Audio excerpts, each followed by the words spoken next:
ABC Listen. Podcasts, radio, news, music and more. He's worth more than $1 billion. Christopher Skase buys Warwick Capper for the Brisbane Bears. He paid me the most cash because I was the best player. But... Skase was essentially a hustler and a huckster. And he gets away with the biggest corporate crash in Australia. I'm Mark Humphreys. To binge the full series now, search for ABC Rewind and look for Skase, Fall of a Tycoon on the ABC Listen app or wherever you get your podcasts. Hi, it's Sam here. Before we get into today's episode, just a reminder, we have a listener survey running right now, and thanks to everyone who's already filled it out. We would love to hear from as many of you as possible about how you're finding the show. Find it in the show notes or on the website. Just search for ABC News Daily.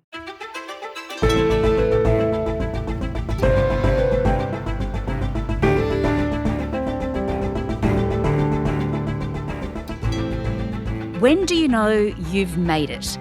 Well, the head of the chip-making giant Nvidia must have a fair idea. The company's value topped $5 trillion last week, a milestone that just a few years ago was unthinkable. He's not alone. Two other tech giants have also hit the $4 trillion mark. So, when's the bust coming? Today, the ABC's chief business correspondent, Ian Verrender, on whether the AI-fuelled bubble will just keep getting bigger. I'm Sam Hawley on Gadigal land in Sydney. This is ABC News Daily.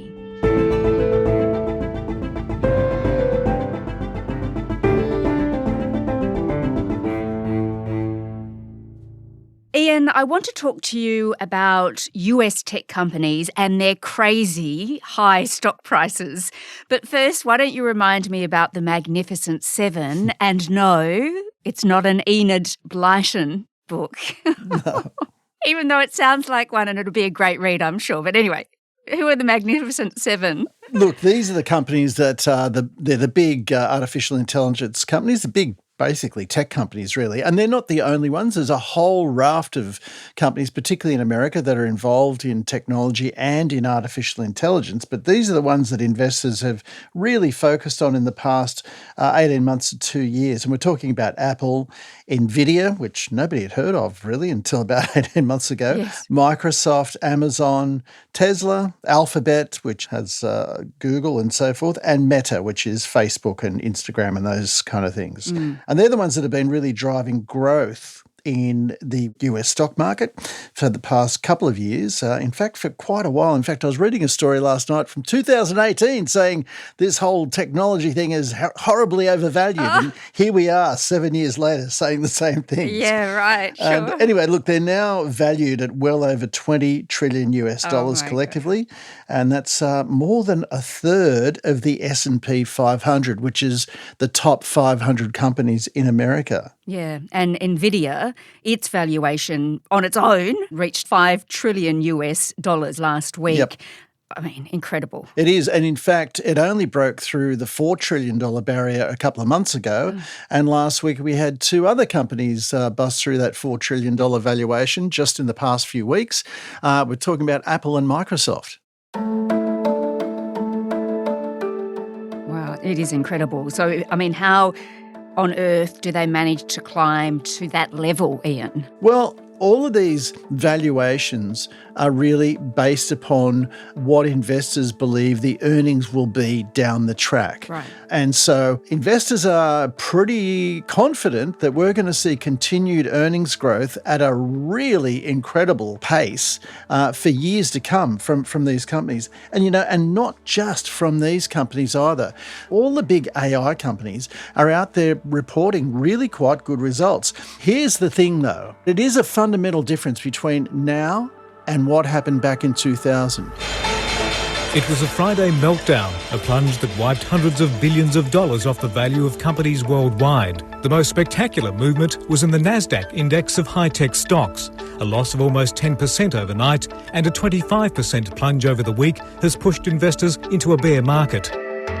Back in 2000, we had a whole lot of companies simply calling, you tack .com onto the end of your name, and suddenly your company valuation shot through the roof. Most of those companies didn't earn any money. They didn't even have any revenue. They were relying on shareholder funds, investors just continually tipping in money that they would burn through, or borrowing cash, or a combination of the two. This time around, we've got these very big, very profitable companies that are behind this big infrastructure spend. I mean, it's massive, the amount of money they're spending, and they're not doing it from debt.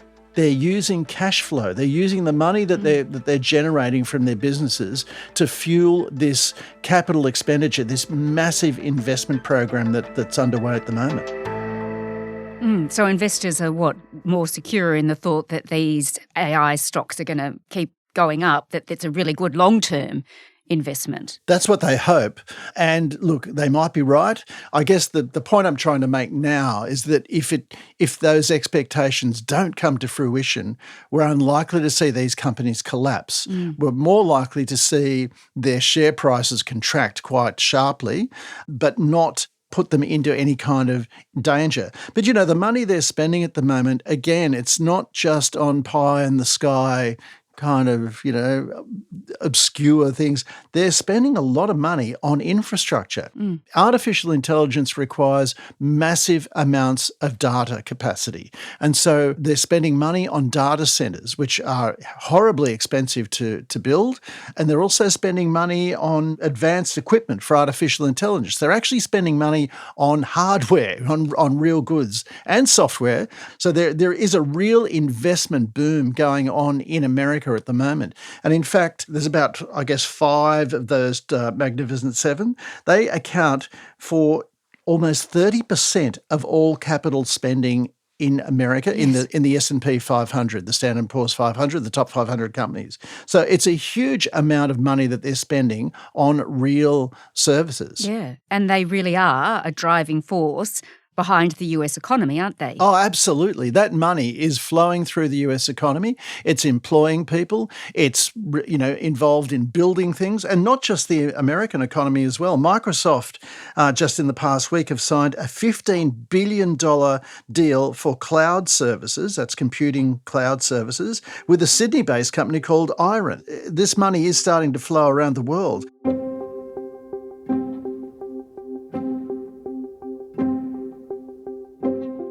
Well, Ian, this concentration of wealth, it does, though, have people wondering, doesn't it, whether or not it can last, or whether this rather large bubble might actually burst. So who's most concerned about that at this point? Well, it's really strange at the moment. I mean, I think everybody would agree we are in some of the most uncertain times in a century, geopolitically, in terms of wars, in terms of trade.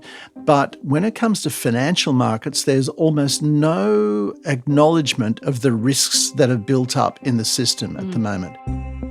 And there are risks everywhere. And I guess one of the big ones is the fact that, is this boom in America for technology stocks, has it been overdone? Are these companies really worth 600-700 times what their earnings are? And you'd have to suggest, well, maybe they're not. And that is where the danger lies. And there's a lot of people who are concerned. I mean, the Bank of England has come out in the last few weeks. Michelle Bullock last week came out, basically saying this could all end in tears. What is it that the markets are so comfortable about? They just think that there's going to be no bad outcomes here. And I think some people are worried that might all end in tears. You've seen Jamie Dimon, the head of JP Morgan. You've seen his counterpart at Goldman Sachs. You've seen the head of Citigroup. All of these companies that actually, usually applaud these kind of booms because it means they make more money. They're sounding the warnings as well as regulators. Yeah, Jamie Dimon, who you mentioned on the BBC, he said the level of uncertainty, it should just really be higher in people's minds, right? Yeah. Like, get thinking about it. I would give it a higher probability than I think is probably priced in the market and by others. Yeah. So if the market's pricing in 10%, I would say it's more like 30. And I'm not So saying one-third chance of a correction. Yeah, and I'm not saying next year. Because the timing of these things is almost impossible. So it could be what? Well, Nvidia's boss, Jensen Huang, he's really downplayed any of these concerns. He was on Bloomberg and he was just saying that, AI tech, it's just become so useful. I don't believe we're in an AI bubble. And the reason for that is we're going through a natural transition from an old computing model based on general purpose computing to accelerated computing. We also know that AI has now become good enough because of reasoning capability, research capabilities, its ability to think. It's now generating tokens and now generating intelligence that's worth paying for. That's right. It is useful. And the promise it holds is that it might really revolutionise the way we live, the way we work, create potentially a lot of pain as well. But it might just, fix the flagging productivity problem that most developed nations have. All right, well, Nvidia's boss is pretty confident there won't be a bust. But if there was one, Ian, what would that actually look like? Are we talking about a sort of global financial crisis style event? What would we see?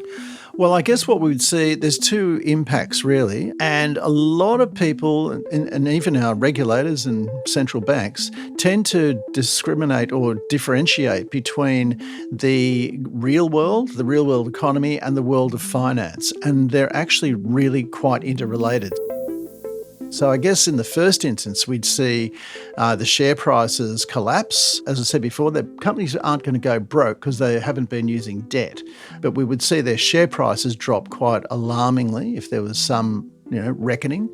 That would then probably curtail their investment programs. So you'd see a lot less money flowing through the economies, the capital expenditure on investments, on equipment and so forth. But there's another impact as well, and it's called the wealth effect, and pretty much everybody now recognises that it's a real thing. Your superannuation balances, for instance. Let's say, you've got $500,000 in your superannuation account, and it's all been propped up really by these 7 companies, these artificial intelligence companies. You think you're doing fabulously well. You're going to be retiring, 10, 20 years down the track, and it's going to be worth an absolute fortune. And then suddenly it halves in value. You automatically suddenly feel poorer. And as a result of that, you start to slow your spending down. And if that's a mass event, if everybody starts doing that, that means there's not as much money flowing through the economy. It means that the economy slows down. It means firms start to lay people off, and you can actually induce a recession as a result of that. So that's the negative wealth effect that can happen. The opposite occurs as well. If you suddenly see your share portfolio or even your home soar in value, you feel wealthier and you're more likely to spend. All right. Well, Ian, a handful of tech companies are now in this position where they control just a huge chunk of the world's wealth. That's a really powerful position to be in, isn't it? Particularly when we're talking about AI and technology, which can completely change our lives. Yeah, and I mean, look, I think we've seen some elections in recent times where those tech companies have provided funding for their preferred politician. And, I think when you saw Donald Trump on the podium after the election being decided, who was in the front row there, sitting alongside the cabinet? You had the big tech bosses, all of them sitting there in a row. So Donald Trump clearly understands the power that they wield. As you say, they do control an enormous amount of wealth, and with that wealth comes political power. Okay, but if the sky's the limit and they just keep getting richer, what does that look like for the global economy? Is that okay? Yeah, it's a difficult question, isn't it? Yeah. I mean, it depends how that, if that wealth is overly concentrated, if everybody's got a slice of it, and let's be honest, I mean, a lot of Australians now do have a slice of that through our superannuation accounts. But it is worrying when you have a couple of companies that tend to dominate global wealth. I guess it's nothing unusual. If you go back even centuries, you'll see that there's a handful of companies occasionally that do end up in that position. We've seen media barons in the past look like that. We've seen railroad companies in America take on that task. We've seen bankers roles. Individual bankers, big bankers take on those kind of roles where enormous amounts of wealth are really concentrated amongst a very small number of people. It's not a healthy situation, obviously, and it depends on the ability, I guess, of governments to be able to manage that and to ensure that, you don't end up in a situation of a feudal overlord there, that's controlling the economy and making, life tough for ordinary people.